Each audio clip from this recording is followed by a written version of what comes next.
नमस्कार विद्यार्थी मित्रांनो, नॉर्थ स्टार IAS मध्ये आपलं स्वागत आहे. MPSC प्रिलिम्सची परीक्षा नुकतीच संपलेली आहे आणि आता विद्यार्थ्यांमध्ये संभ्रम आहे, की काय करायचं? MPSC डिस्क्रिप्टिव्हची तयारी कुठून करायची? कोणाकडे जायचं? गाईडन्स कुठे घ्यायचं? यासाठीच नॉर्थ स्टार IAS घेऊन येत आहे तुमच्यासाठी एक comprehensive MPSC descriptive mains preparation. तुम्हाला हा नंबर दिसत असेल 23 स्क्रीनवरती. तर 23 काय मित्रांनो, 23 हा नंबर आम्ही जी नॉर्थ स्टारची टीम आहे, त्यांनी मिळून टोटल दिलेल्या UPSCच्या ह्या मेन्स आहेत. तर एवढी एक्सपिरियन्स टीम जी आहे, आम्ही सर्वांनी मिळून एक कॉम्प्रिहेन्सिव्ह प्रोग्राम डिझाइन केला आहे, ज्याबद्दल मी थोड्याच वेळात सांगेल. तर आपण नॉर्थ स्टार IASच्या टीमबद्दल समजून घेऊयात. तर सगळ्यात महत्त्वाचे आपले मेंटर आहेत सौरभ इंजेकर सर, ज्यांनी 5 UPSCच्या मेन्स दिल्या आहेत आणि त्या 3 UPSCच्या मेन्स त्यांनी मराठीत दिलेल्या आहेत. त्यापैकी त्यांनी अजून एक फॉरेस्ट सर्व्हिसची मेन्स पण दिलेली आहे. राज्यसेवेच्या 2 मेन्स त्यांनी दिलेले आहेत. एसे त्यांचा मेन फोर्टी आहे. 140 मार्क्स त्यांना एसेमध्ये बऱ्याच झालेले आहेत. त्यानंतर मी तुषार महाजन, मी 7 UPSCच्या मेन्स दिल्या आहेत, 2 UPSCचे इंटरव्ह्यूज दिले आहेत, म्हणजे 2 केली आहे. त्यानंतर MPSCचे मी 3 मेन्स दिलेले आहेत. आपले तिसरे मेंटर आहे आनंद भाटिया सर. त्यांनी 5 UPSCच्या मेन्स दिल्या आहेत आणि या फील्डमध्ये त्यांना भरपूर एक्सपिरियन्स आहे. 5 ते 6 वर्षांचा त्यांचा अनुभव आहे. आपले चौथे मेंटर आहे गिरीश कोटेचा सर. 6 UPSCच्या मेन्स सलग, त्यासोबत 2 इंटरव्ह्यूज. सो दोनदा त्यांनी UPSCची मेन्स जी आहे ती क्लिअर केलेली आहे. आणि गिरीश सर जे आहे COEP पास आउट आहे. त्यांनी 2010 मध्ये ते राज्यात पहिले आलेले CET मध्ये. सो एवढी एक्सपिरियन्स टीम आपल्याला आहे, ज्यांना UPSCच्या मेन्सचा चांगला अनुभव आहे. आणि हाच अनुभव आपल्याला आम्ही यूज करून MPSC डिस्क्रिप्टिव्हचा एक प्रोग्राम डिझाइन केला आहे. त्याबद्दल तुम्हाला सांगतो. आता बघा, सगळ्यात तुम्हाला इथे दिसत असेल a well begun is half done. Basically काय मित्रांनो, तयारी सुरू करायच्या आधी काय नेमकं करायचंय हे माहिती पाहिजे. त्यामुळे सुरुवात चांगली झाली पाहिजे. तर यासाठी आम्ही ज्ञानसेतू नावाचा एक क्रॅश कोर्स घेऊन येत आहोत. आता ज्ञानसेतूमध्ये काय आहे, तर बेसिकली बघा, आता आपण MPSCची प्रिलिम्स दिली आहे आणि आपण क्लिअर करतायत MPSCची प्रिलिम्स. त्यामुळे आपल्या नॉलेज बेस काहीतरी असणार आहे. असं काही नाही की आपण कम्प्लिटली झिरो, म्हणजे पाटी कोरी नाही आपली. काहीतरी आपल्याला नॉलेज आहे. त्या एक्झिस्टिंग नॉलेजला आपल्याला वापरता आलं पाहिजे. त्याचबरोबर डिस्क्रिप्टिव्ह पॅटर्नच्या काही नवीन गोष्टी आहेत. जसा एथिक्स पूर्णपणे नवीन आहे तुमच्यासाठी. GS मध्ये जर म्हटलं तर GS 1, 2, 3, 4 मध्ये परत काही टॉपिक्स नवीन आहेत. तर ते आपण इथे कव्हर करतो.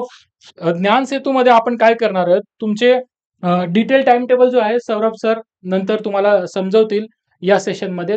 तर बेसिकली आपण काय केलं आहे, आपण रोज, म्हणजे 5 महिन्याचा आपला शेड्यूल आहे, याच्यामध्ये आपले रोज क्लासेस असणार आहे, ज्यामध्ये आपण सिलेबस कव्हर करणार आहे, रिव्हिजन म्हणजे टीचिंग होणार आहे.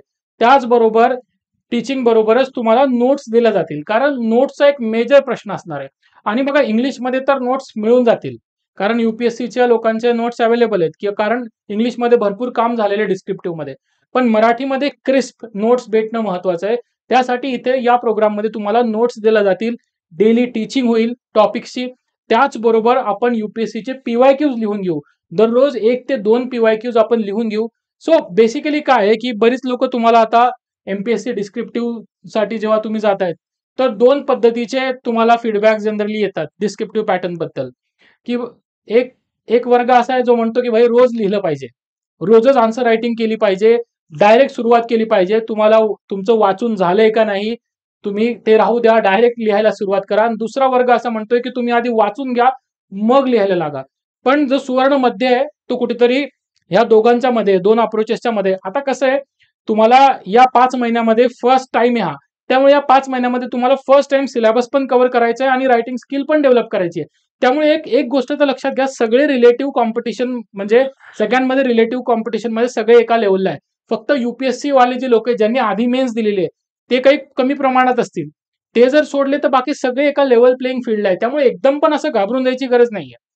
पण मी जो म्हटलं की एक सुवर्ण मध्ये आपल्याला गाठायचं आहे, म्हणजे काय, जो अभ्यास आपला चालू आहे, आपलं रीडिंग जे चालू आहे, बेसिक नोट्स जे रीडिंग चालू आहे, तेच तेवढीच रायटिंग प्रॅक्टिस थोडी थोडी करायची सुरुवातीला. म्हणजे एकदम अभ्यासाची सुरुवात आपण करतो तर 1-2 आन्सर लिहायचा. नंतर हफ्त्याला किंवा आठवड्याला पूर्ण एक 10 दिवसांनी तुम्ही एक मिनी टेस्ट लिहू शकतात. त्याच पद्धतीने आपण हा कोर्स डिझाईन केला आहे, ज्याच्यामध्ये आन्सर रायटिंग इन्क्लुडेड आहे. आणि प्रत्येक सेशन जे आहे, आता तुम्ही टीम बघितली आपली, की 5 ते 7 जनरली मेन्स लिहिलेल्या लोकांनी हा कोर्स कंडक्ट करणार आहे. सो मेन म्हणजे काय, ही बॅच आपण सेपरेटली मराठी आणि इंग्लिशमध्ये कंडक्ट करणार आहे. म्हणजे मराठीची बॅच वेगळी आणि इंग्लिशची बॅच वेगळी आहे, त्यामुळे मिक्स नाहीये. त्यामुळे आमचं फर्म ओपिनियन आहे की मराठीमधली तयारी मराठी तशीच व्हायला पाहिजे, तेच शब्द आले पाहिजे, ते कीवर्ड्स आले पाहिजेत. ठीक आहे. सो ह्या क्रॅश कोर्स 24 नोव्हेंबर पासून सुरू होत आहे. आता तुम्हाला असं वाटेल की 9 तारखेला पेपर होतोय आणि कोर्स ज्ञान सेतू जो आहे तो 24 तारखेला सुरू होतोय. एवढे दिवस काय करायचं?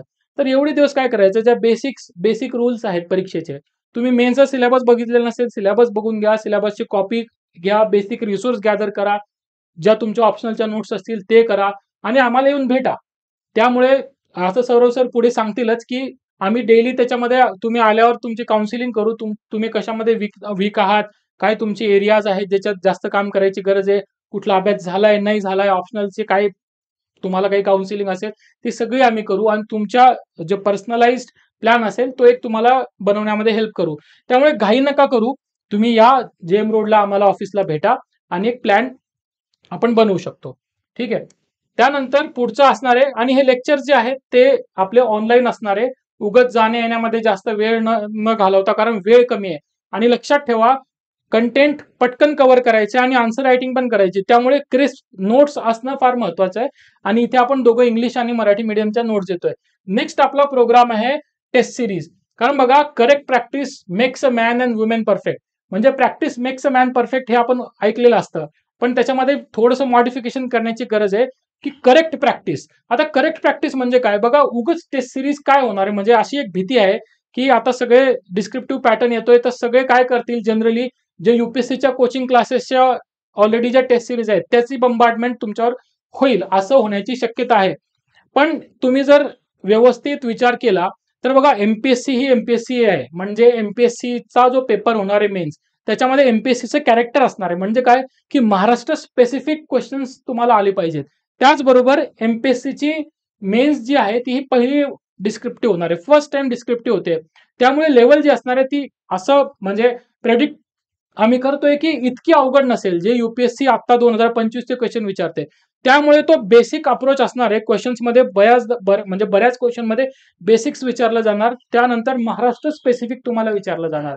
महाराष्ट्र स्पेसिफिक उदाहरणं पण आपल्या आन्सर्स मध्ये आली पाहिजे, आपल्या क्वेश्चन मध्ये रिफ्लेक्ट झाले पाहिजे. महाराष्ट्राचे इश्यूज जे आहेत ते प्रश्नांमध्ये रिफ्लेक्ट झाले पाहिजे. त्यामुळे टेस्ट सिरीज पण अशी पाहिजे की सायंटिफिकली डिझाईन्ड आहे. तर ध्येयवेध नावाची आपण टेस्ट सिरीज घेऊन येत आहोत, जी मराठी आणि इंग्लिशमध्ये दोघांमध्ये अवेलेबल आहे. जवळजवळ 14-15 टेस्ट आपल्या इथे असणार आहे. त्यानंतर त्याचं आपल्याला इव्हॅल्युएशन मिळणार आहे, त्याचं डिस्कशनचे व्हिडिओज मिळणार आहे तुम्हाला नंतर. तिसरा आपला महत्वाचा प्रोग्राम आहे तो आहे mentorship program, new mindset experience mentorship. हे बघा, नवीन एमपीएससीचा डिस्क्रिप्टिव्हचा एरिया नवीन आहे, पण यात एक्सपिरियन्स लोक आहेत आणि एक्सपिरियन्स लोकांची आता युपीएससी मध्ये मेंटरशिपला फार महत्व आहे युपीएससी मेन्स साठी. कारण प्रत्येक विद्यार्थ्याचं जे रायटिंग आहे, लिखाण कौशल्य जे आहे ते वेगळं असतं बघा. कोणी पॉइंट फॉर्मॅटमध्ये लिहितं, कोणी पॅराग्राफ मध्ये लिहितं, कोणी फास्ट लिहितं, कोणाची स्पीड कमी आहे, कोणाला एखादा विषय अवघड जातो, कोणाचा ऑप्शनल मॅनेज नाही होते. ह्या भरपूर पर्सनलाइज डाऊट्स असतात. त्यामुळे एक पर्सनलाइज्ड इनपुटची गरज असते. त्यासाठी आम्ही द्रोणाचार्य नावाचा मेंटरशिप प्रोग्राम घेऊन येत आहोत आणि त्याच्यात म्हणजे आम्ही एकदम खूप विचारपूर्वक हे ठरवले की त्याच्यामध्ये फक्त 30 स्टुडंट्स घ्यायचे, कारण तेवढंच एक मेंटर जो आहे तो डील करू शकतो. कारण 1 to 1 बोलायचे भरपूर वेळ द्यावा लागतो. त्यामुळे ही आपली लिमिटेड सीट्सची बॅच असणार आहे. ठीक आहे. तर हा होता, हे मी तिघं तुम्हाला प्रोग्राम समजवले. आता जो आपला ज्ञान सेतू प्रोग्राम आहे ना, त्याचं जे डिटेल शेड्यूल आहे ते तुम्हाला सौरभ इंजेकर सर समजवतील, ज्याच्यामध्ये आपण कोर्स बाय म्हणजे बॅच सब्जेक्ट बाय सब्जेक्ट आपण कसं घेणार आहे. Saurabh sir please. नमस्कार विद्यार्थी मित्रांनो, जसं की तुषार सरांनी सांगितलं, आता आपण जे आपली बॅच आहे, क्रॅश कोर्स आहे ज्ञान सेतू, याचं शेड्यूल कसं असणार आहे डिस्कस करू. त्याच सोबत जे आपली ध्येयवेध टेस्ट सिरीज आहे ती या ठिकाणी शेड्यूल मध्ये कशी इंटिग्रेट केलेली आहे हे सुद्धा त्या ठिकाणी बघूया आपण. बघा, जी आपली बॅच आहे 24 नोव्हेंबरला सुरू होत आहे. जसं की आपण बघू शकतो 9 नोव्हेंबरला आपली एक्झाम होत आहे. मग या मधल्या गॅपमध्ये आपण काय करायचं, तर आपण जेएम रोडच्या आमच्या सेंटरवर या, तुम्हाला त्या ठिकाणी तुमचं काउन्सिलिंग केलं जाईल. या मधल्या गॅपमध्ये आपल्याला काय करायला हवं हे सांगितलं जाईल. ऑप्शनल बाबत मार्गदर्शन केलं जाईल. त्याचसोबत 24 नोव्हेंबरच्या आधी काही एसएचे स्ट्रॅटेजी लेक्चर सुद्धा घेतले जातात. म्हणजे आपली तयारी 24 नोव्हेंबरच्या आधीच सुरू होते. सो आपलं शेड्यूल कसं असणार आहे बघा, एक आयडियल शेड्यूल आपण तयार केलेलं आहे जे प्रत्येक विद्यार्थ्याला मेन्स होईपर्यंत वापरता येईल. सो सोमवार ते शुक्रवार त्या ठिकाणी 5 लेक्चर होतील है ना, प्रत्येक वीकला 5 लेक्चर आहेत. अँड आफ्टर दॅट प्रत्येक शनिवारी त्या ठिकाणी ब्रेक असेल किंवा एखाद्या शनिवारी एसएचं सेशन ठेवलं जाईल. देन प्रत्येक संडेला आपली टेस्ट कंडक्ट केली जाईल. म्हणजे आम्ही हे शेड्यूल खूप विचार करून बनवलेलं आहे. त्या पद्धतीने बघा, जे एथिक्सची सुरुवात होत आहे, हा एथिक्स सब्जेक्ट आम्ही सुरुवातीला घेण्याचं कारण म्हणजे बऱ्याच विद्यार्थ्यांच्या मनात ही भीती आहे एमपीएससीच्या, कारण नवीन सब्जेक्ट आहे पूर्णपणे, त्यांना काहीच माहित नाही. सो ही भीती आम्ही सुरुवातीलाच घालवण्याचा प्रयत्न केलेला आहे एथिक्स सब्जेक्ट. सो प्रत्येक आपला जनरल स्टडीचा सब्जेक्ट 20 दिवस किंवा 20 सेशन त्या ठिकाणी चालणार आहे. सो एथिक्स आपला 19 डिसेंबरला कम्प्लीट होत आहे. इन बिटवीन दॅट आपल्या 2 सेक्शनल टेस्ट होत आहे एथिक्सच्या, आणि पूर्ण सिलेबस कंप्लीट झाल्यानंतर फुल लेंथ टेस्ट कंडक्ट केली जाईल. देन ज्या पद्धतीने आपला हे जनरल स्टडीजचे सब्जेक्ट कंप्लीट होतील, सोबतच आपण पीवायक्यू सुद्धा प्रत्येक सेशनमध्ये डिस्कस करणार आहे. म्हणजे आयडियल उत्तर कसं असलं पाहिजे, क्वेश्चन डिकोड कसा केला पाहिजे, त्या ठिकाणी जर आपल्याला क्वेश्चन येत नसेल तर तो कशा पद्धतीने ऍड्रेस करता येईल याबाबत सुद्धा आपल्याला मार्गदर्शन केलं जाईल. देन जनरल स्टडीज 3 सुरू होत आहे, तो सुद्धा 20 दिवस चालेल. त्यामध्ये GS3च्या 2 सेक्शनल टेस्ट आणि एक फुल लेंथ टेस्ट कंडक्ट केली जाईल. आफ्टर दॅट GS2 सुरू होत आहे आपला 19 जानेवारीला. त्या ठिकाणी GS2 चे सुद्धा 20 सेशन आहेत. इन बिटवीन दॅट GS2 चं सेक्शनल टेस्ट 1 होत आहे आणि सेक्शनल टेस्ट 2 होत आहे. त्याचसोबत आपले एसएच्या सुद्धा टेस्ट मध्ये सुरू आहेत बघा, कारण एसएचं जे लिहायचं रुटीन आहे ते आपलं ब्रेक होता कामा नये, ते कंटिन्यू राहिलं पाहिजे. सो एसएच्या टेस्ट आपण मध्ये म्हणजे इटरेशन घेतलेला आहे एसएचा. सो एसएची सेक्शनल टेस्ट 1 झालेले, 2 झालेले, या ठिकाणी FLT टेस्ट होईल आपली 22 फेब्रुवारीला. आफ्टर दॅट आपला GS1 सुरू होत आहे, जो शेवटचा सब्जेक्ट असेल. 22 फेब्रुवारी ते 13 मार्च आपला GS1 चालेल. 20 सेशन कंप्लीट झाल्यानंतर जी फायनल टेस्ट आहे आपली ती 15 मार्चला होईल. आणि या पद्धतीने 15 मार्च पर्यंत आपले 4ही GS सब्जेक्ट प्लस एसए हा खूप इफेक्टिव्हली कंप्लीट होईल. ठीक आहे, पूर्ण सिलेबस प्लस आपली रायटिंग प्रॅक्टिस, म्हणजे आपण या ठिकाणी बघा एकूण 15 टेस्ट लिहून घेत आहे. प्रत्येक GSच्या 2 सेक्शनल टेस्ट, अशा 8 टेस्ट. आफ्टर दॅट जे एसएच्या टेस्ट आहेत टोटल 3 टेस्ट होईल आणि प्रत्येक GSच्या फुल लेंथ टेस्ट, म्हणजे टोटल 15 टेस्ट आपण कंडक्ट करत. ठीक आहे. आफ्टर दॅट ज्या डायग्राम्स आहेत बघा, आम्ही वरती सांगितलं की तुम्हाला लेखन कौशल्य हे शिकवलं जाईल. ठीक आहे, लेखन कौशल्य म्हणजे काय, आपण बघू शकतो की मेन्सचे आन्सर लिहिताना बऱ्याच वेळा जो वेळ असतो तो कमी पडतो, टाइम मॅनेजमेंट. मग ते आन्सर वेळेच्या आत कसं कंप्लीट करायचं, प्लस आपल्या प्रत्येक आन्सर मध्ये आपल्याला एक एक्स्ट्रा मार्क कसा मिळवता येईल. ठीक आहे, ते या पद्धतीने आपण व्हॅल्यू ॲडिशन किंवा क्वालिटी एनरिचमेंट ते आपण बघणार आहे. म्हणजेच जे NCERT आहेत किंवा टॉपर्सच्या डायग्राम्स आहेत ते तुमच्यासाठी आम्ही कंपाईल केलेले आहेत, ते सुद्धा मराठीमध्ये, जे आपल्याला आन्सरमध्ये डायरेक्ट वापरता येईल. जसं की या ठिकाणी सिंधू संस्कृती आहे, तिचे महत्वाची स्थळे आपण सांगितलेले. सिंधू संस्कृतीवर बघा बऱ्याच वेळा क्वेश्चन येतो, जसं की आपण एक PYQ बघणार आहे पुढं. ठीक आहे. देन दक्षिण पथ आणि उत्तर पथ हे प्राचीन भारतातील मुख्यतः महामार्ग होते. या ठिकाणी मुख्यतः व्यापार चालायचा या मार्गावरून, ते सुद्धा आपण वापरू शकतो मौर्य कालखंडामध्ये किंवा महाजनपदा पिरियड. देन उत्तर वैदिक कालखंड, जे वैदिक कालखंडाचं अर्ली वैदिक टू लेटर वैदिक जे काय ट्रान्सफॉर्मेशन आहे किंवा विस्थापन आहे ते कसं झालं हे दाखवण्यासाठी आपण ही डायग्राम वापरू शकतो आन्सरमध्ये. आणि शेवटचं आधुनिक कालखंडात वैदिक परंपरांची प्रासंगिकता काय आहे. ठीक आहे, म्हणजे वैदिक कर्मकांड कशा पद्धतीने सुरू आहेत अजून, या प्रकारचा जर क्वेश्चन आला तर ही डायग्राम आपण वापरू शकतो. जसं की या ठिकाणी एक एक्झाम्पल डिस्कस केलेला आहे.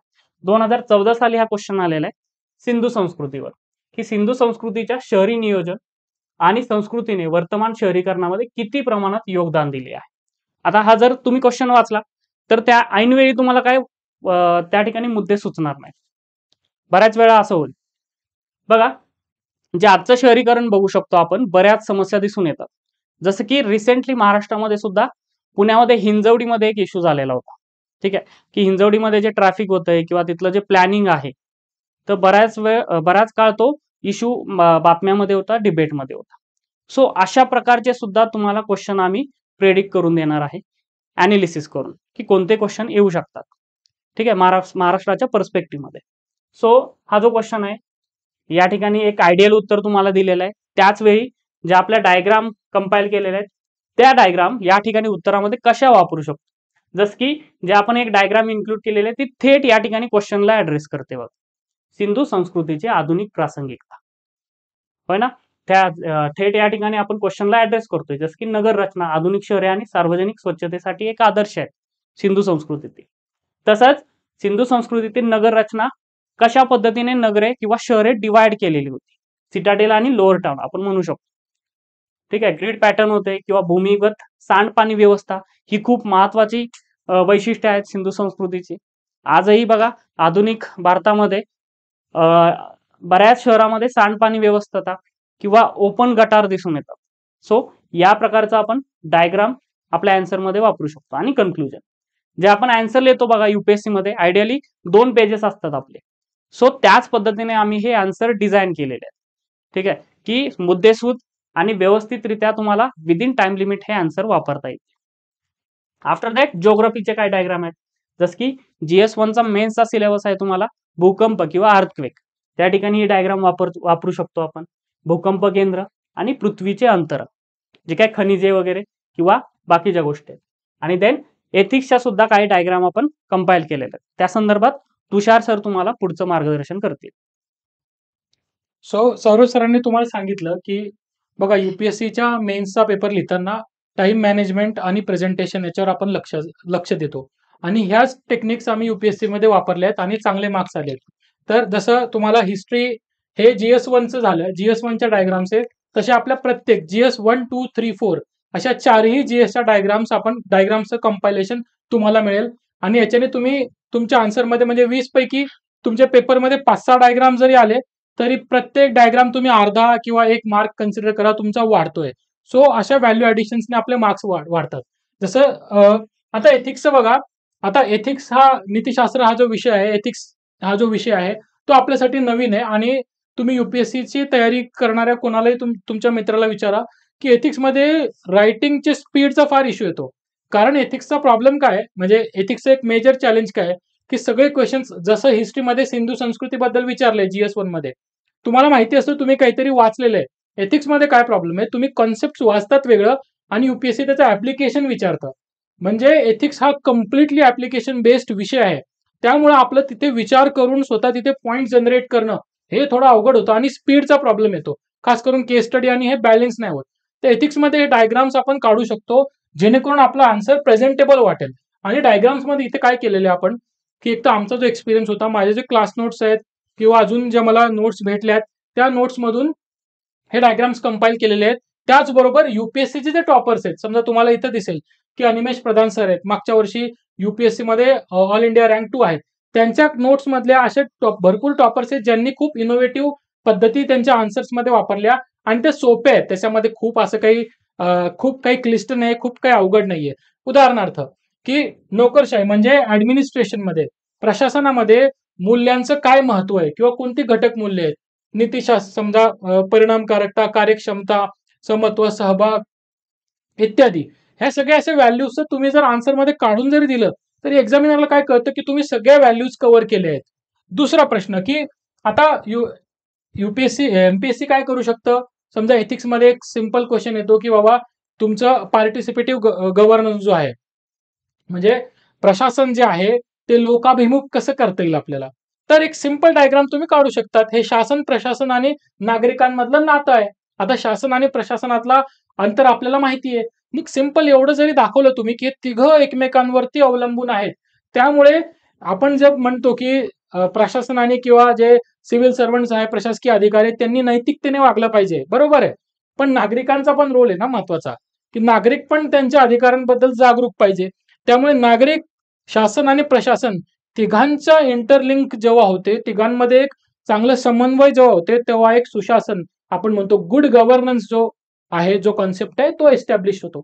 अशा प्रकारे आपण काढू शकतो. सिमिलरली हे बघा, साधा सरळ एक्झाम्पल आहे. तुम्ही इमोशनल क्वेश्चन आणि इंटेलिजंट क्वेश्चन, भावनिक बुद्धिअंक जो आपण बुद्धिमत्ता जो आपण म्हणतो, आणि साधा आपला IQ आणि EQ. तर तुम्ही बऱ्याचदा ऐकलं असेल की IQ मुळे तुम्हाला जॉब मिळतो आणि तुमच्या इमोशनल क्वेश्चनमुळे तुम्ही प्रमोट होतात. आणि प्रशासनात इमोशनल इंटेलिजन्स फार महत्वाचा आहे. जो आपला भावनिक गुणांक आहे, बुद्ध्यांक आहे, ते फार महत्वाचं आहे आणि सिलेबसचा एक अख्खा युनिट आहे. सिंपल आपण काय केलंय, भावनिक गुणांक, बुद्धिमत्ता गुणांक आणि भावनिक गुणांक. आता हे काय की बुद्धिमत्तेमुळे तुम्हाला नोकरी मिळेल आणि तुम्हाला जे पदोन्नती आहे, तुमचं प्रमोशन जे आहे ते कशावर मिळणार आहे, तुम्ही तुमचं काम किती तत्परतेने करतायत, तुमची जी टीम आहे, तुमचे जे कोलिग्स आहेत, तुमचं जे कामाचं ठिकाण आहे, सहकारी आहेत, त्यांच्याशी तुम्ही कसे वागतायत, तुमच्या वागण्यात जर सौजन्य असेल तर तुम्हाला यश मिळेल, तुम्ही एक टीम लीडर म्हणून प्रमोट होऊ शकतात. त्यामुळे हे व्यावसायिक यश किंवा प्रशासनातील यश सिंपल आपण हे काढू शकतो. तुम्ही ही डायग्राम फिक्स करू शकतात. इमोशनल इंटेलिजन्सच्या कुठल्याही, हे इमोशनल इंटेलिजन्स जे आहे त्याचं महत्व सांगते.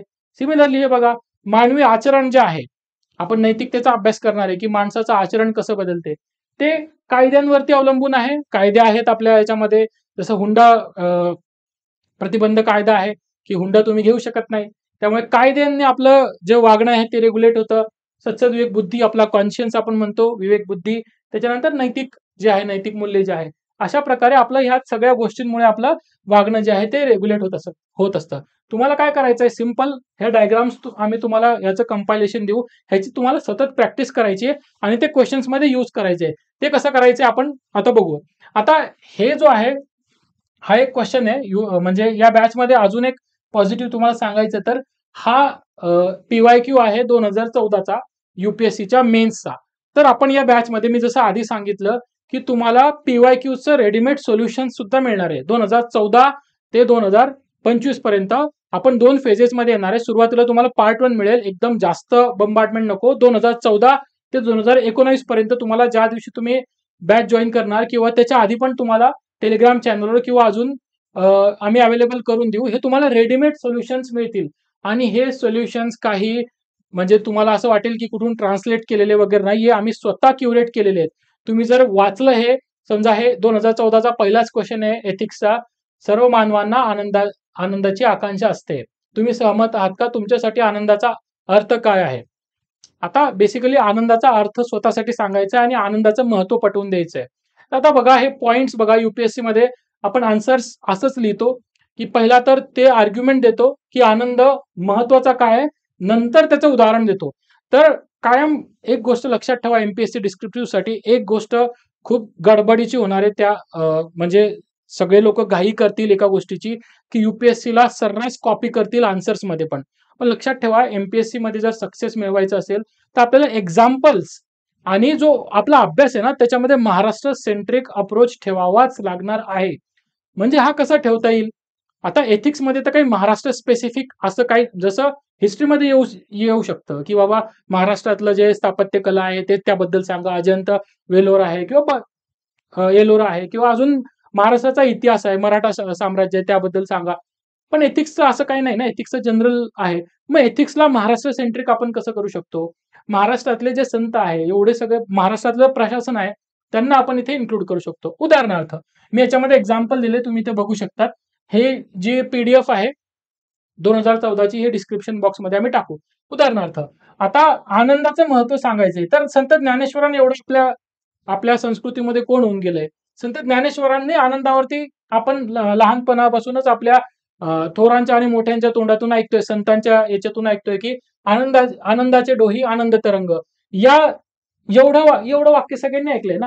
ह्याच्यातून संत ज्ञानेश्वर आनंदाचं महत्व सांगतायत. सिंपल एक्झाम्पलनी सबस्टॅन्शिएट करा, म्हणजे काय कळतं की एक्झामिनर कळतं की तुम्हाला तुमचा जो बेस आहे, नॉलेज बेस आहे, तुमचं चांगलं आहे, तुमची फिलॉसॉफिकल अंडरस्टँडिंग चांगली आहे. सिमिलरली तुम्ही दुसरं बघा, सामाजिक न्याय आणि कल्याण, ह्याच्यामध्ये बाबा आमटेंचं उदाहरण द्या. त्याचबरोबर महाराष्ट्र शासन जे आहे, प्रशासन जे आहे, त्यांच्या योजना आपल्याला लिहावं लागतील. म्हणजे केंद्राच्या योजना तर लिहायच्याच आहे, पण महाराष्ट्र सेंट्रिक परीक्षा आहे, त्यामुळे आपल्याला जसं शासन आपल्या दारी, हे महाराष्ट्र शासनाचा फार महत्वाचा उपक्रम आहे. To improve the quality of service, जी सेवा आहे, सार्वजनिक वितरण प्रणाली आहे, त्याला एक सुनियोजित करण्यासाठी आणि चांगल्या सेवा देण्यासाठी, सेवांची गुणवत्ता वाढवण्यासाठी महाराष्ट्र शासनाने हे अंमलात आणलेलं आहे, शासन आपल्या दारी, हे लिहा तुम्ही. ठीक आहे. आता तेच हा डायग्राम जो आहे बघा, की नीतिशास्त्र मानवी जीवनात काय करू इच्छिते, लोक प्रशासनात त्याचा अधिक महत्वाचा आहे का? म्हणजे काय, नीतिशास्त्राचा आपल्या वैयक्तिक जीवनात किंवा सार्वजनिक जीवनात काय रोल आहे? तर सिंपल तुम्ही हे डायग्राम वैयक्तिक कल्याण जे आहे, की नीतिशास्त्र जे आहे ते वैयक्तिक कल्याणासाठी महत्वाचं आहे. मग वैयक्तिक कल्याणाचे आयाम आपण करू शकतो इथे. हे आपल्याला रेडीमेड मिळेल. ठीक आहे. सो त्याचबरोबर बघा, मी काही उदाहरणं घेतली आहेत. समजा UPSCचा क्वेश्चन आहे, की एन्व्हायरमेंट एथिक्स, पर्यावरण नीतिशास्त्राबद्दल माहिती द्या. आता त्याच्यामध्ये सिंपल मी एक साधं एक्झाम्पल दिले. कन्क्लूड करताना कन्क्लुजन्स कशी असावी? वृक्षवल्ली आम्हा सोयरे, संत तुकाराम महाराजांचं अभंगातलं आहे. आता बघा, हे तर काही ह्याच्यासाठी काही स्पेशल रिडिंगची गरज नाही. आपल्या कानावर जे काही पडतंय, आपल्या महाराष्ट्रामध्ये चांगली वाचन संस्कृती आहे. शाळेमध्ये आपण भरपूर गोष्टी शिकतो. तुम्ही काही कुठलीही कविता कुठल्याही कशाने तुम्ही एंड करू शकतात. एथिक सिंपल विषय, फक्त समजणं महत्वाचं आहे. त्याचबरोबर बघा, हे ज्या 2 महत्वाचे पॅरामीटर आहे, प्रशासनामध्ये कसे आणता येईल. तर आता रिसेंटली आता तुम्हाला हे प्रशासकीय जे उदाहरण आहेत ना, ते महाराष्ट्र स्पेसिफिक दिलेले चांगले आहेत. समजा आपण 10 मार्कासाठी 10 पॉइंट आम्ही सजेस्ट करतो. तर 10 पैकी 10च्या 10 एक्झाम्पल काही लिहू शकत नाही, कोणाला पॉसिबल नाही. तर आपण 5 एक्झाम्पल लिहू आपल्या पूर्ण आन्सरमध्ये. त्यापैकी ऍटलिस्ट 2 एक्झाम्पल तर आले पाहिजे आपल्या महाराष्ट्र सेंट्रिक, महाराष्ट्रातील प्रशासकीय अधिकाऱ्यांचे एक्झाम्पल आलेले चांगले, जेणेकरून MPSCला कळेल की तुम्ही महाराष्ट्राच्या बद्दल पण वाचतायत. तर तिथं एक चांगला एक्झाम्पल म्हणजे मनोबल काय असतं, फॉर्टिट्यूड ज्याला म्हणतो, आणि फॉर्टिट्यूड धैर्य कसं रिफ्लेक्ट होते. तर हे रिसेंटली महाराष्ट्रामध्ये पूर आला होता बघा, आताच नुकताच. तर धाराशिव जिल्ह्याचे जे IAS धाराशिव जिल्ह्यामध्ये पोस्टेड आहे, मैनाक घोष, यांच्या वडिलांचं निधन झालं त्याच वेळेस जेव्हा पूरस्थिती होती. आणि त्यांना पूरस्थितीत जे कार्य होतं, बचाव कार्य जे होतं ते करायचं होतं. पण त्याच वेळेस त्यांच्या वडिलांचं निधन झालं. ते त्यांच्या वडिलांच्या तिकडे गेले, त्यांनी ते अंत्यविधी उरकली आणि लगेच दुसऱ्या दिवशी 24 तासात ते रिटर्न आले आणि त्यांनी ते त्यांचं जे कार्य आहे, ऑफिशियल ड्युटी जे म्हणतो आपण, ते काम त्यांनी सुरू केलं. असे एक्झाम्पल आपण देऊ शकतो. आता ह्याच्यासाठी तुम्हाला काही खूप वाचायची गरज नाही. तुम्ही न्यूजपेपर वाचतायत, कुठलंही वर्तमानपत्र वाचावंच लागणार आहे आता कंपल्सरी. त्याच्यातून आपण उचलतोय. हे सगळे एक्झाम्पल्स तुम्हाला याचं कंपायलेशन मिळेल बॅचमध्ये आपल्या. त्याचबरोबर IPS अशोक कामटे यांना आपण सर्वजण ओळखतो. तुम्ही 26/11 मध्ये हेमंत करकरे आहे, अशोक कामटे यांचा किस्सा आपल्याला सगळ्यांना माहिती आहे, की त्यांनी दंगली कशा थांबवल्या. हे उदाहरण आपण सहज लिहू शकतो. प्रशासकीय मनोबल आणि हे कसं वाढवता येईल. तर काय आहे, की तुम्हाला ह्याच्यातून एक्झाम्पल्स मधून काय आपल्याला कळतंय, की एक्झाम्पल्स पण आपल्याला महाराष्ट्र सेंट्रिक करावे लागतील. आणि प्रॅक्टिकल, की 4-5 महिन्यात जे शक्य आहे, उगाच काहीतरी फापट पसारा वाचून. अजून एक गोष्ट लक्षात ठेवा, खास करून प्रिपरेशनमध्ये आणि एथिक्समध्ये पण अजून आपण डिटेलमध्ये बघू, की खूप थिअरी वाचत बसू नका जास्त. प्रॅक्टिकल PYQs बघा आणि स्टार्ट करा.